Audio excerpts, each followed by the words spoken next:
Let's go. Hi hello friends, ಎಲ್ರಿಗೂ welcome back to my mini blog. ನನ್ನ ಪಾಪುಗೆ ಎಷ್ಟೇ ಇದು ಮಾಡಿದ್ರು ಕೆಮ್ಮು ಮಾತ್ರ ಸ್ವಲ್ಪನೂ ಕಮ್ಮಿ ಆಗಿರಲಿಲ್ಲ, ಯಾಕೆಂದರೆ ಕಫ ಜಾಸ್ತಿ ಆಗಿಬಿಟ್ಟಿತ್ತು. ಅಲ್ಲಿಂದ ಮತ್ತೆ ಕಾಳಿಂಗ್ ಸೊಪ್ಪು ಮತ್ತು ಎಲೆ ದೊಡ್ಡ ಪತ್ರೆ ಹಾಕ್ಬಿಟ್ಟು ಚೆನ್ನಾಗಿ ರುಬ್ಬಿ ಮತ್ತೆ ಅದನ್ನು ಕುಡಿಸ್ದೆ.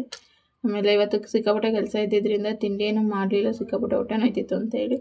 ಆಮೇಲೆ ಇರೋ ಸಾಂಬಾರಿಗೇನೆ ಚಪಾತಿ ಮಾಡ್ಕೊಂಬಿಟ್ಟು ಚಪಾತಿನೆಲ್ಲ ತಿಂದು ಮಗಳಿಗೂ ತಿನ್ನಿಸಿ ಅವಳನ್ನೆಲ್ಲ ಅಂಗನವಾಡಿಗೆ ಬಿಟ್ಟು ಬಂದು ಅಲ್ಲಿಂದ ಬಟ್ಟೆ ತೊಳೆಯೋಣ ಅಂತ ಕೂತ್ಕೊಂಡ್ರೆ ಕರೆಂಟೇ ಹೋಗ್ಬಿಟ್ಟು ಬಟ್ಟೆ ತೊಳೆಯೋಕ್ಕೆ ನೀರೇ ಇಲ್ದಂಗೆ ಆಗ್ಬಿಡ್ತು. ಆಮೇಲೆ ಮ್ಯಾಟ್ನೆಲ್ಲ ತಗೊಂಬಂದು ಹಾಕಿ ಕೂತ್ಕೊಂಡಿದ್ದೆ. ಗಂಟೆ ಹತ್ರ ಹೋಗ್ಬಿಡೋಣ, ನೀರು ಈಗಲೇ ಬರೋಲ್ಲ ಅಂತ ಹೇಳ್ಬಿಟ್ಟು ಅಷ್ಟೊತ್ತೊಳಗಡೆ ಕರೆಂಟ್ಗಂತೂ ನೀರು ಬಿಟ್ಟಷ್ಟೇ ಎಲ್ಲ ಬಟ್ಟೆನೆಲ್ಲ ತೊಳೆದ್ಬಿಡೋಣ ಬೇಗನೆ ಅಂತ ಹೇಳ್ಬಿಟ್ಟು ಬಟ್ಟೆನೆಲ್ಲ ತೊಳೆದ್ಬಿಟ್ಟು ಅಲ್ಲಿಂದ ಆಚೆಕಡೆಗೆ ಹೊರಟು ಸ್ವಲ್ಪ ರೇಷನ್ ತರಬೇಕಿತ್ತು. ಅಂಗಡಿ ರೇಷನ್ ಖಾಲಿಯಾಗಿತ್ತು. ನಮ್ಮ ಮನೆಯವರು ಇದ್ದಿದ್ರೆ ಅವ್ರಿಗೆ ತಂದು ಕೊಟ್ಬಿಡೋರು.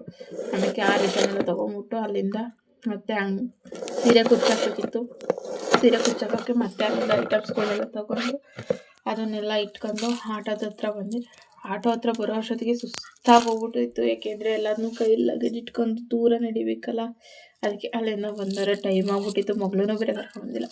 ಆಮೇಲೆ ಅಲ್ಲಿಂದ ಆಟೋಗೆ ಹೊರಟಷ್ಟೇ ಬಂದು ಆಮೇಲೆ ನಮ್ಮ ಪಕ್ಕದ ಮನೆಯವರು ಅಂದರೆ ನಮ್ಮ ಬೆಳ್ಳಿ ಮನೆಯಲ್ಲಿ ಕರ್ಕೊಂಬಂದು ಪಾಪನ ಅಲ್ಲೇ ಇಟ್ಕೊಂಡಿದ್ದಂತೆ. ಆಮೇಲೆ ಅವಾಗೆ ಅವಳನ್ನು ಕರ್ಕೊಂಬಂದು ಮತ್ತು ಅಂಗಡಿಗೆ ರೇಷನ್ ಎಲ್ಲ ತಂದಿದ್ದನ್ನೆಲ್ಲ ಜೋಡಿಸಿ ನನ್ನ ಮಗಳೇ ಫಸ್ಟ್ನೇ ಫೋನ್ಗೆ ಮಾಡಿ ಅವಳಿಗೆ ಏನಾರು ತಲ್ಲಿ ಅಮ್ಮ ಕೊಡಮ್ಮ ನನಗೆ ಕೊಡಮ್ಮ ಅಂತ ಹೇಳ್ತಾಳೆ. ಅದನ್ನು ಅವಳಿಗೆಲ್ಲ ಕೊಟ್ಬಿಟ್ಟು ಫುಲ್ಲು ಹೂ ಬಳೆನೆಲ್ಲ ತಂದಿದ್ದನ್ನೆಲ್ಲ ಫ್ರಿಜ್ಜಿಗೆ ಎತ್ತಿಡೋಣ. ಹಬ್ಬಕ್ಕೆ ಹೂ ಬಳೆನ ರೇಟೇ ಮಾತಾಡ್ಸೋಕ್ಕಾಗ್ತಿಲ್ಲ, ಅಷ್ಟೂ ರೇಟ್ ಆಗ್ಬಿಟ್ಟೈತೆ. ಹಂಗಾದ್ರೂ ಒಂದು ಮಾರು ಹೂ ತಗೊಂಡು ಬಳೆನ ತಗೊಬಿಟ್ಟು ಬಂದು ಇಷ್ಟ ಆಗೈತೆ ಇವತ್ತಿನ ವ್ಲಾಗ್. ಜೈ ಆಂಜನೇಯ. ಪ್ಲೀಸ್ ಎಲ್ಲರೂ ಸಪೋರ್ಟ್ ಮಾಡಿ.